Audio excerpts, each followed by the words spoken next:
नमस्कार नागपूरकर, ज्या इमारतीचे उद्घाटन होऊन अजून 6 महिनेही झाले नाहीत, त्या इमारतीचे छत आज कोसळले आहे. आपण बोलत आहोत जिल्हा न्यायालयाच्या नव्या विस्तारित इमारतीबद्दल. नागपूर जिल्हा न्यायालयाच्या आवारात नवनिर्मित विस्तारित इमारतीमध्ये डिस्ट्रिक्ट बार असोसिएशनचे कार्यालय आहे.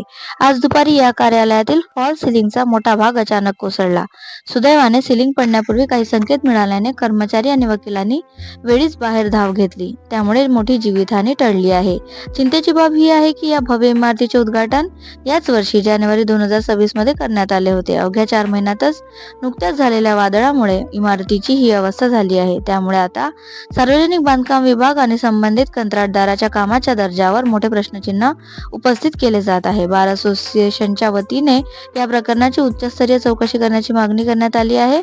नवीन इमारतीची ही अवस्था असेल तर जुन्या इमारतींचे काय, असा सवाल नागरिक करत आहेत. निकृष्ट दर्जाचे बांधकाम करणाऱ्यांवर कडक कारवाई करण्याची मागणी जोर धरत आहेत. एकीकडे नागपूर स्मार्ट सिटीकडे वाटचाल करत असताना सरकारी कामांच्या अशा दर्जाबद्दल तुम्हाला काय वाटते?